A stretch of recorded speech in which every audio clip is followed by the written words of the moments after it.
इस वीडियो में हम BTTH के ओरिजिन और जियान के ओरिजिन के बारे में देखेंगे ताकि न्यू व्यूअर्स को BTTH के ओरिजिन पता चले और वो भी हमारे साथ इस जर्नी को कंटिन्यू कर पाए। वैसे जिन्होंने ओल्ड एपिसोड ऑलरेडी देख लिए हैं वो भी इसे देख सकते हैं क्योंकि इसमें एक्सप्लेनेशन पहले से ज्यादा इम्प्रूव की गई है और साथ ही इससे हमारी यादें भी ताज़ा हो जाएंगी। तो अब कहानी की शुरुआत होती है और हम याओ लाओ को देखते हैं जो अभी अपनी प्राइम एज में थे। यहाँ उनकी फाइट अपने ही 2 डिसाइपल से चल रही थी। इन दोनों डिसाइपल को उन्होंने अपने बेटों की तरह पाला था, लेकिन इन्होंने उन्हें धोखा दे दिया। हालांकि याओ लाओ उसके मास्टर हैं, लेकिन फिर भी उन्हें इन दोनों से लड़ने में बहुत प्रॉब्लम हो रही थी क्योंकि ये 2 हैं और याओ लाओ ने इन्हें पहले ही अपनी सभी टेक्निक सिखा दी हैं, सिर्फ एक टेक्निक को छोड़कर, और उसी एक टेक्निक की वजह से अभी ये दोनों लड़ रहे थे। हम देखते हैं कि वो पहला डिसाइपल याओ लाओ पर हमला करता है, लेकिन याओ लाओ भी उसे वहाँ से दूर हटा देते हैं। पर फिर इतने में ही दूसरे वाले ने अपनी तलवार याओ लाओ के आर पार कर दी थी। अभी याओ लाओ को इनके धोखा देने की वजह नहीं पता थी, इसलिए वो उनसे ही पूछते हैं, जिस पर वो डिसाइपल उनसे कहते हैं कि आपने वो स्पेशल स्किल हमें नहीं दी, इसी वजह से हमें ऐसा करना पड़ रहा है। अब याओ लाओ ये सुनकर हैरान थे। वो कहते हैं कि मैंने शुरुआत से ही तुम्हें अपने बेटे की तरह माना है, लेकिन तुमने सिर्फ एक स्किल के चलते मुझे धोखा दे दिया। जिस पर वो डिसाइपल कहता है कि इस दुनिया में पार ही मैटर करती है और आपने जो किया आप उसी की सजा भुगत रहे हो। इसके बाद वो अपनी तलवार हटाता है और याओ लाओ वहाँ खाई में गिर जाते हैं। अब यहाँ से असली स्टोरी चालू होती है। सबसे पहले हमें जियान को दिखाया जाता है जो कि इस कहानी का मेन कैरेक्टर है। वो अभी सिर्फ 11 साल का था और अभी तक उसकी लाइफ बहुत सही चल रही थी क्योंकि वो जियाओ फैमिली के लीडर का बेटा है और साथ ही साथ वो अपनी फैमिली में सबसे ज्यादा समझदार है। वो हर एक चीज में बाकी डिसाइपल से बहुत आगे है, लेकिन अब 11 साल का होने के बाद अचानक उसकी कल्टीवेशन बढ़ना रुक जाती है, जिसके बाद वो बहुत ही कम समय में जीनियस से लूजर बन गया था। सभी लोग अब उसे लूजर समझते थे क्योंकि उसकी कल्टीवेशन बिल्कुल भी नहीं बढ़ रही थी। वो सेक्ट लीडर का बेटा था, इस वजह से पहले सभी की होप उससे जुड़ी हुई थी, लेकिन अब सभी की होप गिर चुकी है। वैसे अब हम यहाँ जियान को देखते हैं जो कि अभी एक रूम के बाहर किसी की बात सुन रहा था। उस रूम के अंदर अभी उसके फादर और उसी की फैमिली के कुछ लीडर्स थे। वो एल्डर अभी उसके फादर से कह रहे थे कि जियान पहले बहुत समझदार हुआ करता था, लेकिन अब अचानक ना जाने उसे क्या हो गया। वो अभी ये भी कह रहे थे कि हमारे पास जो स्पेशल पिल्स आती हैं, जो हम सभी डिसाइपल्स को देते हैं, वो अब से हम जियान को नहीं देंगे क्योंकि ऐसा करना उन पिल्स की बर्बादी है। साथ ही वो 1 साल का और मौका देते हैं जियान की ट्रेनिंग के लिए। अगर इस दौरान जियान खुद को साबित नहीं कर पाया तो वो उसे ट्रेनिंग भी नहीं देंगे।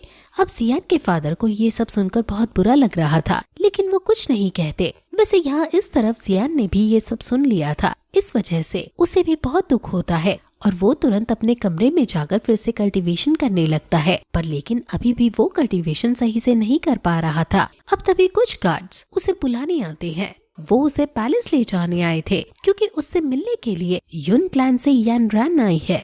असल में जियान की शादी बहुत पहले ही यान रैन से तय कर दी गई थी। अब जियान तुरंत वहाँ पैलेस में पहुँचता है, लेकिन वहाँ उसके बैठने के लिए जगह नहीं थी क्योंकि उन एल्डर्स ने उसके लिए अलग चेयर नहीं निकलवाई थी। पर तभी जी जूनियर जो कि उसकी अच्छी दोस्त है, वो उसे अपने पास बुला लेती है, जिसके बाद जियान वहाँ पर जाकर बैठ गया था। अब यहाँ यान रैन आगे आती है। जियान के फादर उससे और उसके फैमिली वालों का हालचाल पूछते हैं, जिस पर यान रैन कहती है कि वो ठीक है। इसके बाद अब वो अपने साथ जिस मास्टर को लेकर आई थी उसको मिलवाती है।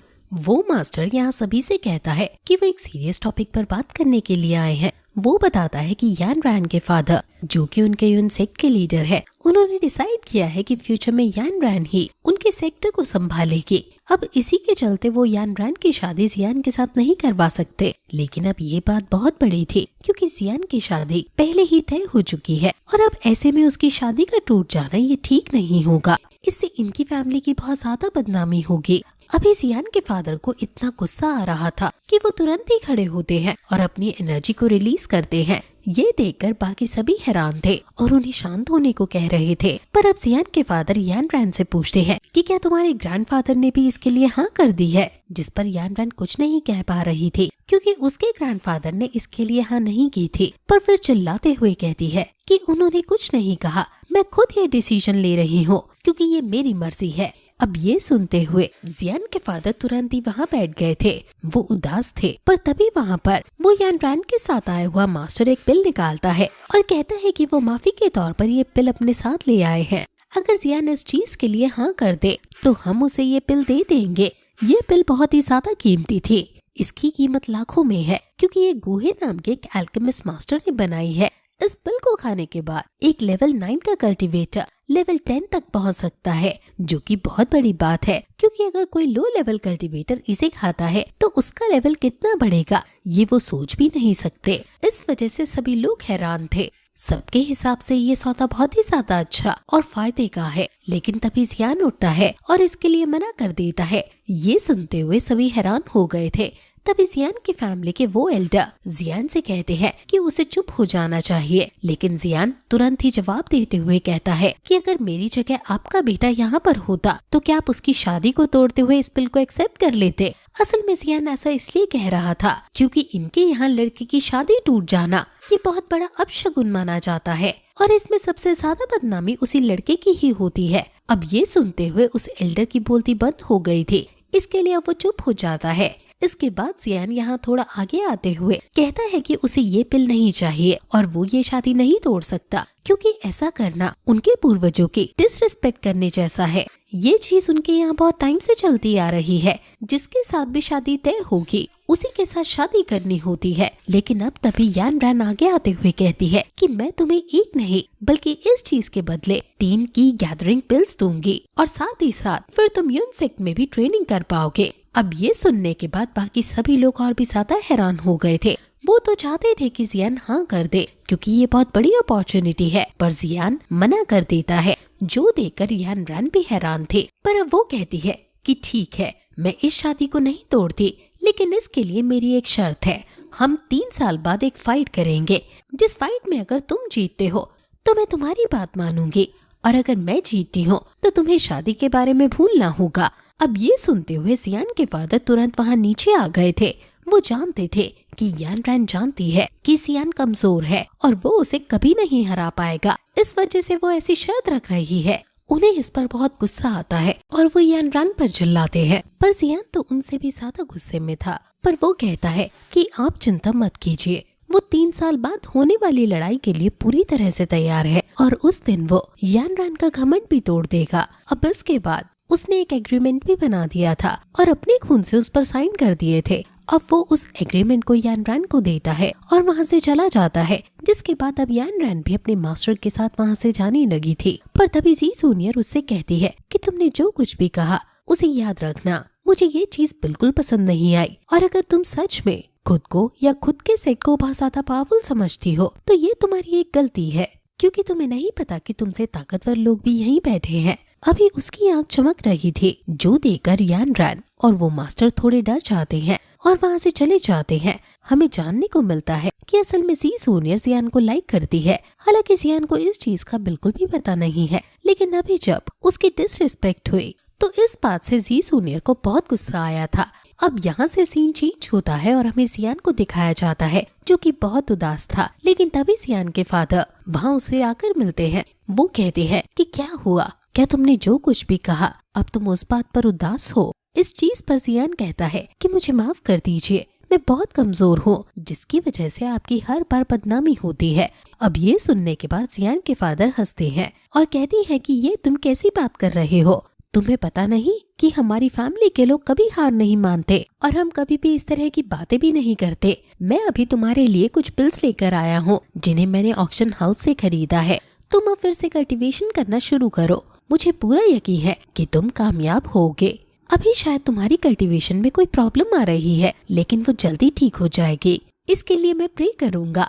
अब इसके बाद वो वहाँ से चले गए थे, लेकिन उनके जाने के बाद ही अचानक से जियान को एक आवाज सुनाई देती है। वो आवाज उससे कह रही थी कि तुम तो बहुत स्ट्रॉन्ग हो और तुम्हारी सोल भी बहुत पावरफुल है। अभी जियान समझ नहीं पाता कि ये आवाज कहाँ से आ रही है, लेकिन वो आवाज कहती है कि जरा अपनी अंगूठी की तरफ तो देखो। अब जियान हैरान था, वो तुरंत ही उस अंगूठी को निकालकर वहाँ खाई में फेंक देता है, क्योंकि वो डर गया था। पर तभी उस अंगूठी के अंदर से एक स्पिरिट निकलकर बाहर आती है, जो कि याओ लाओ की स्पिरिट थी। यहाँ याओ लाओ जियान से कहता है कि तुम डरो मत, हम पहली बार नहीं मिल रहे, हम तो बहुत टाइम से साथ हैं, लेकिन बस तुम्हें इस चीज का पता नहीं था। असल में जियान ने जब ये अंगूठी पहनी थी तभी से वो साथ है। और इससे जियान को जानने को मिलता है कि अभी तक उसने जितनी भी कल्टीवेशन की थी वो सारी कल्टीवेशन याओ लाओ ने ही एब्जॉर्ब की थी। अब जियान ये सब जानने के बाद हैरान तो था ही, पर उसे उससे भी ज्यादा भी गुस्सा आ रहा था, क्योंकि याओ लाओ की वजह से ही सभी उसे लूजर समझते हैं और इसी वजह से उसके फादर की भी रिस्पेक्ट अब कोई नहीं करता। जियान अभी गुस्सा करता है, लेकिन याओ लाओ उसे समझाते हैं कि उसे गुस्सा नहीं करना चाहिए, क्योंकि उन्होंने कुछ गलत नहीं किया है। बचपन में जो समझदार होता है जरूरी नहीं कि वो फ्यूचर में जाकर भी समझदार या जीनियस रहे। लेकिन अब जब जियान ने ऑलरेडी अपना डाउनफॉल देख लिया है तो अब वो फिर से शुरुआत करके सबसे आगे निकल सकता है। लेकिन अभी जियान बहुत गुस्से में था, इसलिए उसे याओ लाओ की बात भी सुनाई नहीं दे रही थी। वो कहता है कि अब मैं तुम्हें अपनी अंगूठी में नहीं रख सकता, इसलिए मुझे माफ करो। और इसके बाद वो वहाँ से जाने लगता है। लेकिन अब तभी याओ लाओ कहते हैं कि क्या तुम्हें ताकतवर नहीं बनना है। ये सुनकर जियान रुकता है और कहता है कि मैं ऑलरेडी ताकतवर होता, अगर तुम यहाँ नहीं होते तो तुमने ही मेरी सारी स्पिरिचुअल पावर एब्सॉर्ब कर ली। लेकिन याओ लाओ कहते हैं कि ऐसा कुछ नहीं है, अगर तुम कल्टीवेशन भी करते तो ज्यादा से ज्यादा दाओ स्टेज पर पहुंच पाते, जो कि बहुत ही ज्यादा कम है, और मैं इतने कम लेवल्स की बात नहीं कर रहा हूँ। अभी यहाँ पर याओ लाओ गॉड लेवल की बात कर रहे थे। हालांकि गॉड लेवल्स के बारे में ह्यूमंस को अभी ज्यादा नॉलेज नहीं है, जबकि याओ लाओ के टाइम पर वो बहुत ही ज्यादा आगे वाले लेवल्स पर थे और अभी के ह्यूमंस उन लेवल्स को नहीं जानते। इसलिए अब याओ लाओ जियान को कुछ ऐसे लेवल्स के बारे में बताते हैं जिनके बारे में जियान ने पहले कभी नहीं सुना हो। अब जियान कहता है कि ठीक है, अगर तुम मुझे 1 साल के अंदर अंदर दाओ लेवल पर पहुंचा दो तो मैं तुम्हें अपना मास्टर मान लूंगा। अब इस पर याओ लाओ हाँ कर देते हैं। साथ ही वो बताते हैं कि वो एक पिल मेकर भी हैं, लेकिन वो अभी जियान को पिल मेकिंग की स्किल्स नहीं सिखा सकते, पर वो उसे फ्यूचर में वो स्किल सिखाएंगे। अब बाद में वो उसकी अंगूठी में वापस आ गए थे। वो कह रहे थे कि जियान इस बारे में किसी को भी ना बताए, जिस पर जियान हाँ कर देता है। और तभी वहाँ पर जी जूनियर आती है। जी जूनियर अभी जियान को समझाने आई थी कि वो यान रैन के बर्ताव पर दुखी ना हो, उसे ऐसी लड़कियों के लिए दुखी नहीं होना चाहिए। अब इस चीज पर जियान उसे समझाता है कि नहीं, वो दुखी नहीं है, बल्कि उसने तो अपनी कल्टीवेशन को बढ़ाने का रास्ता ढूंढ लिया है। अभी जी जूनियर उससे ये नहीं पूछती कि उसने ऐसा कैसे किया, वो तो बस खुश थी। साथ ही अभी वो जियान को मार्केट ले जाने के लिए आई थी। अब अगले सीन में हम देखते हैं कि वो दोनों मार्केट में पहुंच चुके थे। यहाँ पर जियान की मुलाकात जियाली फैमिली के यंग मास्टर से, मतलब वहाँ के लीडर के बेटे से होती है, जो कि उसे देखते ही उसका मजाक उड़ाने लगा था। असल में जियान जियाओ फैमिली से बिलोंग करता है और सामने वाला वो लड़का जियाली फैमिली से बिलोंग करता है। ये दोनों फैमिलीज एक दूसरे के राइवल्स हैं। यहाँ इस मार्केट में इन दोनों की ही दुकानें हैं। अभी तक तो जियाओ फैमिली बिजनेस के मामले में यहाँ पर राज करती थी, क्योंकि उनकी बनाई हुई पिल्स ही सबसे ज्यादा बिकती थी। पर अब जियाली फैमिली का भी बिजनेस अच्छा चलने लगा है। इस वजह से अभी वो लड़का लियाओ यहाँ जियान को चिढ़ा रहा था। जी जूनियर को तो इस चीज पर बहुत गुस्सा आता है, लेकिन जियान उसे रोक देता है और वहाँ से चलने को कहता है। अब अगले सीन में हम देखते हैं कि जब जियान वहाँ जंगल से जा रहा था तो वो याओ लाओ से पूछता है कि क्या वो जियाली फैमिली से ज्यादा अच्छी पिल्स बना सकता है, जिस पर याओ लाओ कहते हैं कि तुम मुझसे बनाने को क्यों कह रहे हो, मैं वो चीज तुम्हें ही सिखा दूंगा, बस सबसे पहले तुम्हें दाओ स्टेज पर पहुँचना होगा। अब जियान बात समझ गया था, जिसके बाद उसकी ट्रेनिंग स्टार्ट होती है और फिर हम सीधा 6 महीने बाद का सीन देखते हैं। इन 6 महीनों में जियान ने खुद को सच में बहुत ज्यादा ताकतवर बना लिया था, क्योंकि वो तभी से लगातार ट्रेनिंग कर रहा है और इसके लिए वो अपने घर से भी दूर आ गया है। साथ ही उसने याओ लाओ को अब अपना मास्टर भी बना लिया है, क्योंकि वो खुद महसूस कर पा रहा था कि इन 6 महीनों में उसने खुद को कितना बदल लिया है। अब दूसरी तरफ हम वहाँ जियाली फैमिली को देखते हैं, जो कि अभी जश्न मना रही थी, क्योंकि उन्होंने जियाओ फैमिली को पीछे छोड़ दिया है। हमें यहाँ पर जानने को मिलता है कि उन्होंने लूसी नाम की एक पिल मेकर को हायर किया है, जिसे बहुत हाई लेवल्स की पिल्स बनानी आती है। इसी के थ्रू उन्होंने मार्केट में अपनी मोनोपोली जमाई है। उनके पिल्स लोग खरीद रहे हैं और इससे जियाओ फैमिली को नुकसान हो रहा है। हालांकि लूसी आदतों में गंदा होने के साथ साथ थोड़ा लालची किस्म का इंसान भी है। इसी वजह से वो जब बिजनेस को और ज्यादा एक्सपैंड करने की बात हो रही थी तो लूसी उनसे प्रॉफिट का 50% मांग लेता है, जो कि देखा जाए तो बहुत ज्यादा हो जाता है। लेकिन फिर भी अभी जियाली फैमिली के लीडर कुछ नहीं कह सकते थे। अब यहाँ से लूसी चला जाता है, जिसके बाद में बाकी सभी एल्डर्स और लियाओ लीडर से कह रहे थे कि हमें कुछ करना होगा। इस तरह से तो इसकी डिमांड तो बढ़ती ही जाएगी, पर अब सेक्ट मास्टर कहते हैं कि हम उसे अभी कुछ नहीं कर सकते, क्योंकि अगर हमने उसे कुछ कहा तो वो जियाओ फैमिली के साथ मिल जाएगा, जो कि हमारे लिए ठीक नहीं है। अभी वो यहाँ ज़ी जूनियर का भी नाम ले रहे थे, क्योंकि वो सुंदर है। इस वजह से वो चाहते थे कि वो किसी तरह से उसे अपने सेक्टर में ले आए और लूसी को गिफ्ट के तौर पर दे दे, क्योंकि इससे फिर लूसी उन्हें कभी छोड़ने का सोचेगा भी नहीं। अब इसके बाद हम वापस से जियान के पास आते हैं। उसकी अभी ट्रेनिंग चल रही थी। उसने खुद को इतना स्ट्रांग बना लिया है कि जब वो बड़े से पत्थर पर अपनी पार्ट टेस्ट करता है तो उससे वो पत्थर तक टूट जाता है। अब जियान कुछ देर रेस्ट करने के लिए बैठा था, जिस दौरान वो याओ लाओ से पिल मेकिंग स्किल्स के बारे में पूछता है, जिसके बाद याओ लाओ उसे कई सारी चीजें बताते हैं, लेकिन वो सारी चीजें जियान के दिमाग के ऊपर से जा रही थी, क्योंकि उसे पिल मेकिंग या हाई लेवल कल्टीवेशन के बारे में कुछ नहीं पता है। वैसे याओ लाओ बता रहे थे कि पिल्स मेकिंग में जो फ्लेम्स यूज होती हैं, वो हर कल्टीवेटर में अलग अलग होती हैं। साथ ही उन्हें देखकर उसका लेवल भी बताया जा सकता है। यहाँ पर याओ लाओ अपनी फ्लेम्स भी दिखाते हैं, जिसे स्पेशल फायर कहा जाता है। वो बताते हैं कि ये 11th लेवल पर है और इसे सिर्फ पिल मेकिंग के लिए ही नहीं बल्कि फाइट के लिए भी यूज किया जा सकता है। पर साथ ही वो ये भी कहते हैं कि वो अभी जियान को ये नहीं सिखा सकते, उसे इसके लिए पहले स्ट्रॉन्ग बनना होगा। अब जियान कह रहा था कि अगर आप ये मुझे नहीं सिखा सकते तो कोई दूसरी स्किल ही सिखा दीजिए, कोई हेवनली लेवल स्किल या कोई ऐसी ही पावरफुल सी। लेकिन अब इस पर याओ लाओ कहते हैं कि क्या तुम मजाक कर रहे हो? हेवनली लेवल स्किल इतनी कम एज में डायरेक्टली नहीं सिखाया जा सकती। पहले तुम्हें तुम्हारी बॉडी को स्ट्रॉन्ग बनाना होगा। हालांकि मेरे पास एक टेक्निक है जो कि उतनी ही पावरफुल है और उसे तुम अभी भी सीख सकते हो।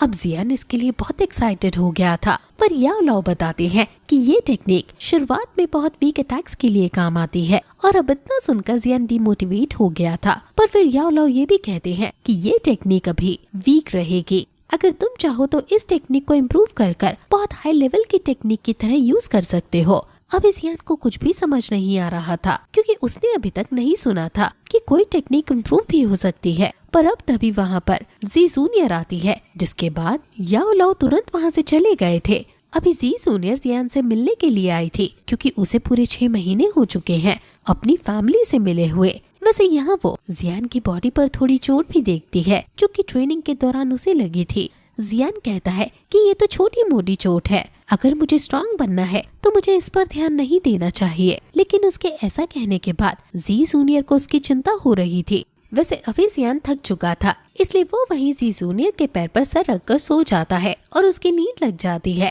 लेकिन अब इसी दौरान अचानक से उसकी बॉडी से एनर्जी निकलने लगती है। हमें जानने को मिलता है कि इन 6 महीनों में उसने 8 लेवल को अचीव कर लिया था और अब अचानक से सोते हुए ही वो 9th लेवल पर पहुंच चुका है। इस चीज पर जियान और ज़ी जूनियर दोनों ही बहुत खुश थे। वैसे अब जियान अपनी फैमिली के बारे में और बिजनेस के बारे में पूछता है, जिसके बाद उसे बहुत सी चीजें जानने को मिलती है, जैसे कि बाकी सब तो ठीक है पर उसका बिजनेस लगभग खत्म हो चुका है। अब वो दोनों ही वहाँ मार्केट में आ रहे थे। अभी उनसे पहले यहाँ पर लूसी और लियाओ अपने कुछ गार्ड्स के साथ पहुँच चुके थे। अभी वो अपनी शॉप्स देख रहे थे, क्योंकि वो बहुत अच्छी चल रही है। तभी लूसी ज़ी जूनियर के बारे में बात करता है, तो इस पर लियाओ कहता है कि चिंता मत कीजिए, हम उसे जल्दी आपके पास ले आएंगे।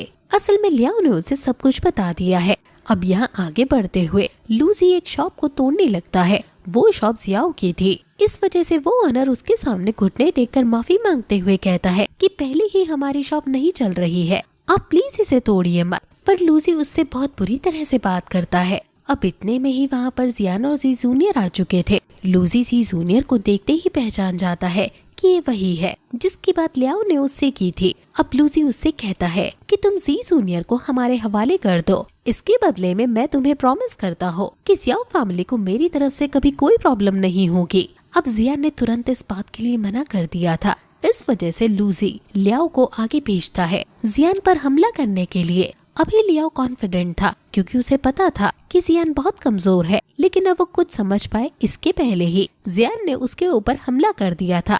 जियान उसे बहुत पीटता है और उसे वहाँ से दूर फेंक देता है, जो देखकर सभी बहुत हैरान थे। पर तभी यहाँ पर लूसी आगे आने लगा था।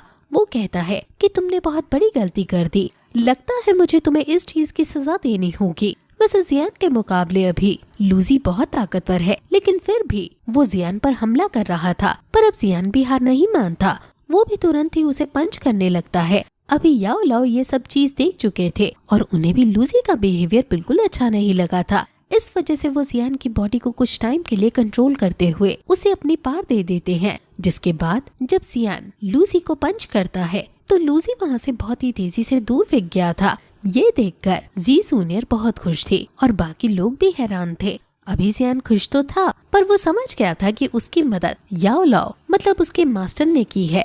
वो उन्हें थैंक्स कहता है। तभी लूजी फिर से उठ गया था, पर वो जियान से नहीं लड़ रहा था, बल्कि वो जियान को धमकी देता है कि तुमने बहुत बड़ी गलती कर दी। अभी तक तुम्हारा जितना बिजनेस चल रहा था अब उतना भी नहीं चलेगा, क्योंकि अब मैं पूरे मार्केट को कैप्चर करने वाला हूँ। साथ ही अब वो जी जूनियर से भी कहता है कि तुम भी तैयार रहना, मैं तुम्हें अपना बना कर रहूंगा। अब इतना कहते हुए वो वहाँ से चला जाता है। वैसे जियान अभी ये सोच रहा था कि आखिर याओ लाओ का लेवल कितना है, क्योंकि उसे नहीं पता था कि याओ लाओ सिर्फ एक पंच में 2 स्टेज वाले लेवल 6 के कल्टीवेटर को भगा सकते हैं। वैसे याओ लाओ कहते हैं कि मैं जानता हूँ कि तुम भी शौक हो, लेकिन मेरा लेवल बताना लगभग नामुमकिन है, क्योंकि अभी मैं अपने स्पिरिट फॉर्म में हूँ। अगर मैं अपने रियल बॉडी में होता तो मैं तुम्हें अपना लेवल बता सकता था। हालांकि तुम बस इतना समझ लो कि स्पिरिट फॉर्म में होने के बाद भी मैं लूजी जैसे कई सारे कल्टीवेटर्स को एक साथ हरा सकता हूँ। पर वो ये भी कहते हैं कि उन्हें अपनी पावर को गैदर करने के लिए जियान को और स्ट्रॉन्ग बनाना होगा। अब अगले सीन में हम देखते हैं कि जियान रात के टाइम लूजी के घर पर आया था उसे जान से मारने के लिए, क्योंकि फ्यूचर में वो उसे और खासकर जी जूनियर को दिक्कत देगा। अब यहाँ पर आने के बाद जब जियान आगे बढ़ रहा था तो उसके हाथ कांप रहे थे, क्योंकि उसे अभी किसी का खून करना है। पर अब उसी समय वो देखता है कि जी जूनियर भी वहीं पर है। जी जूनियर भी अभी लूजी को खत्म करने के लिए आई थी। अभी जियान को लगा नहीं था कि वो ऐसा कुछ करेगी, लेकिन याओ लाओ उससे कहता है कि तुम्हें तो इसकी पार्ट्स के बारे में भी नहीं पता है। अब यहाँ जी जूनियर अपनी एनर्जी को रिलीज करती है, जिससे जियान को जानने को मिलता है कि वो किसी स्पेशल टेक्निक के थ्रू अपनी कल्टीवेशन को बाकियों के मुकाबले बहुत रफ्तार से बढ़ा रही है। वैसे अब वो लूजी पर हमला करती है। लूजी तो अभी बहुत हैरान था, क्योंकि उसे लगा नहीं था कि जी जूनियर उससे ज्यादा ताकतवर होगी। अब इसके बाद जी जूनियर उसे मारकर वहाँ से चली गई थी। अभी जियान कह रहा था कि हमें यहाँ नहीं आना चाहिए था, हमारी तो यहाँ जरूरत भी नहीं थी। पर तभी याओ लाओ कहते हैं कि नहीं, लूजी मरा नहीं है, जी जूनियर ने गलती कर दी। लेकिन अब जियान उस गलती को सुधारता है और लूजी को जान से खत्म कर देता है। इसके बाद अब जियान वहाँ से जा रहा था, तभी उसकी मुलाकात जी जूनियर से होती है। वो उससे पूछने लगती है कि तुम कौन हो। असल में जियान ने अभी हुडी पहन रखी थी, इस वजह से उसका चेहरा नहीं दिख रहा था। वैसे जी जूनियर थोड़ी गुस्से में थी, क्योंकि उसे पता नहीं था कि उसके सामने जियान है और इसलिए अभी वो जियान पर हमला भी कर सकती थी। लेकिन तभी जियान कहता है कि वो असल में जियान का टीचर है। ये सुनकर जी जूनियर तुरंत ही अपनी एनर्जी को शांत करती है और इस तरह से बिहेव करने के लिए माफी मांगती है। साथ ही वो जियान को मास्टर समझकर उससे कह रही थी कि वो जियान को ये बात बताए कि लूजी को उसने मारा है। अब इस पर जियान हाँ कर देता है। वैसे अब जी जूनियर उन्हें जियान को सिखाने के लिए थैंक्स कहती है और वहाँ से चली जाती है। अभी जियान उसे जाता हुआ देख रहा था, जो चीज देखकर याओ लाओ समझ जाते हैं कि जियान भी जी जूनियर को लाइक करता है। वो कहते हैं कि तुम्हें इन चीजों पर ज्यादा ध्यान नहीं देना चाहिए, वरना बाद में तुम्हें अपनी ट्रेनिंग में प्रॉब्लम होगी। अब इस बात पर जियान कहता है कि ठीक है, मैं इस बात का ध्यान रखूंगा। वैसे अब अगले सीन में वहाँ जियाली फैमिली को पता चल चुका था कि लूजी मारा जा चुका है। ये बहुत शॉक करने वाली न्यूज थी। हालांकि उन्हें उसके मरने का इतना ज्यादा दुख भी नहीं था, पर अब उनका बिजनेस फिर से पहले की तरह रुक जाएगा। बस इस वजह से वो अभी सभी गुस्से में थे। उनका शक सबसे पहले जियान पर ही जाता है, क्योंकि जियाओ फैमिली के अलावा ये काम और कोई नहीं करेगा, क्योंकि लूजी के होने से और किसी का कोई नुकसान नहीं था। अब जियाली के लीडर फैसला करते हैं कि वो जियाओ फैमिली से बदला लेंगे। जिसके बाद अगले सीन में अब हम वहाँ जियान को देखते हैं, जो कि अभी एक पिल खाकर कल्टीवेशन कर रहा था और याओ लाओ उससे कह रहे थे कि अगर उसने कल्टीवेशन रोकी तो इससे उसका लेवल बहुत स्लो बढ़ेगा, जबकि इस पिल से अगर अभी वो कल्टीवेशन जारी रखता है तो बहुत जल्दी वो दाव स्टेज पर भी पहुंच सकता है। तो अब जियान कल्टीवेशन स्टार्ट करता है, पर अब उसी समय दूसरी तरफ जियाली फैमिली का वो लीडर वहाँ जियान के घर पर पहुंच चुका था। वहाँ पर आने के बाद वो जोर जोर से चिल्ला रहा था। इस वजह से जियान के फादर वहाँ पर आते हैं और पूछते हैं कि तुम यहाँ क्या कर रहे हो। इस पर वो लीडर गुस्से से कहता है कि ये बात तुम अपने बेटे से पूछो। हमने सुना है कि वो अब पहले से थोड़ा ताकतवर बन चुका है, लेकिन उसे बताओ कि ताकतवर बनने का ये मतलब नहीं कि वो जो मर्जी आए वो करेगा। उसने हमारे पिल मेकर को मार दिया है और इसी चीज का बदला लेने के लिए हम यहाँ आए हैं। वो कहता है कि तुम हमें सीधी तरह बताओ कि वो कहाँ पर है, नहीं तो हम खुद ढूंढ लेंगे। अभी जियान के फादर इस चीज का कोई जवाब नहीं देते, जिसकी वजह से उनमें सीधे लड़ाई शुरू हो जाती है। साथ ही अभी बाकी वो गार्ड्स भी लड़ रहे थे। वैसे अब दूसरी तरफ हम देखते हैं कि इन्हीं की फैमिली के कुछ लड़के वहाँ जंगल की तरफ चले गए थे जियान को ढूंढने के लिए, जो कि अभी वहाँ कल्टीवेशन कर रहा है। वैसे अभी उसे बहुत कम टाइम बचा था दाव पर्सन बनने के लिए। उसे सिर्फ लेवल 10 पर पहुंचना है और वो बिल्कुल पहुंचने ही वाला है। पर इतने में ही वो लड़के वहां पहुंच जाते हैं। यहाँ उनके साथ लियाओ भी था।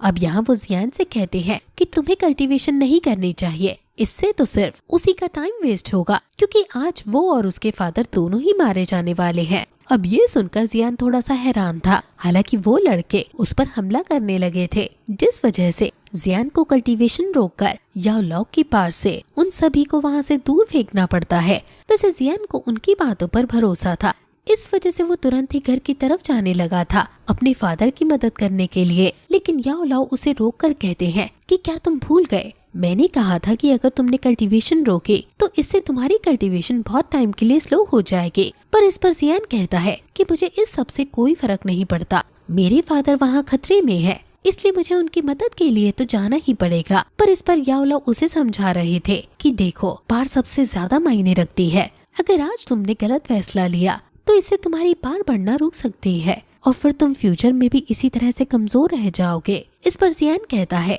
कि ये सब मेरे लिए कोई मायने नहीं रखता, अगर मेरे फादर ही ना रहे तो इस बार का मैं क्या करूँगा। लेकिन याओ लाओ अभी भी नहीं मान रहे थे। वो उसे फिर से समझाते हैं, जिस पर जियान कहता है कि आप नहीं समझ सकते क्योंकि आपकी तो कोई फैमिली ही नहीं है। हालांकि जियान को ऐसा नहीं कहना चाहिए था। वो अगले ही पल सॉरी भी कहता है। वो बोलता है कि मैं नहीं समझ सकता कि आप ऐसा क्यों कह रहे हो, लेकिन आपको मेरी कंडीशन समझनी चाहिए। अब जब वो जा रहा था तब याओ लाओ उससे कहता है कि जब उसे धोखा मिलेगा तब वो समझेगा कि इस सब का कोई फायदा नहीं होता। लेकिन जियान तुरंत ही उस अंगूठी को निकालकर फेंक देता है और वहाँ से चला जाता है। दूसरी तरफ हम देखते हैं कि अभी जियान के फादर की हालत सच में बहुत खराब थी, क्योंकि वो दूसरा लीडर उन पर भारी पड़ रहा था। जियान के फादर की हालत इतनी खराब थी कि अब वो मारे जाने वाले थे। लेकिन सही समय पर जियान लियाओ को वहाँ पर बंदी बनाकर ले आता है। वो कहता है कि अगर तुमने अटैक नहीं रोका तो आज तुम्हारा बेटा मारा जाएगा।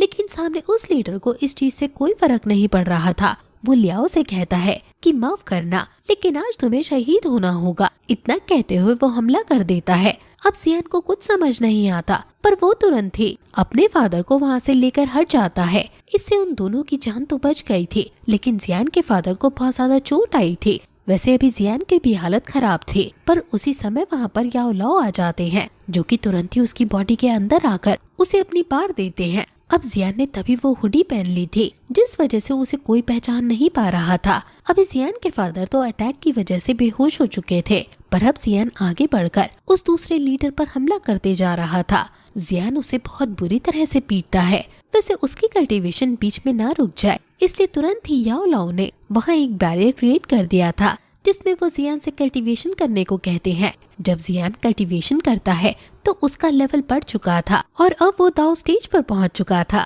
वहाँ सामने अभी उस दूसरे लीडर को कुछ समझ नहीं आ रहा था, लेकिन अब जियान हुडी उतारते हुए उस पर हमला करना शुरू करता है और उसे बहुत ही जल्दी हरा भी देता है। इसके बाद वो अपने फादर के पास आता है और जब उन्हें होश आता है तो वो हैरान थे, क्योंकि जियाली फैमिली का लीडर हार चुका था। अब जियान बताता है कि इसमें उसके मास्टर ने उसकी मदद की है। वैसे अभी कोई भी जियान के मास्टर को मतलब याओ लाओ को तो नहीं देख पाता, लेकिन वो उनकी आवाज सुन पा रहे थे, इस वजह से वो उन्हें थैंक्स कहते हैं। साथ ही यहाँ पर याओ लाओ जियान के फादर से परमिशन भी ले लेते हैं जियान को एडवांस ट्रेनिंग कराने के लिए, जिस पर जियान के फादर ने तुरंत ही हाँ कर दी थी। अब दूसरी तरफ हम वहाँ जी जूनियर को देखते हैं, जो कि अभी इसी तरफ देख रही थी। वो खुश थी कि जियान और उसके फादर ठीक है, पर अब तभी वहाँ पर शैडो मास्टर आता है। वो कहता है कि आपको यहाँ नहीं आना चाहिए।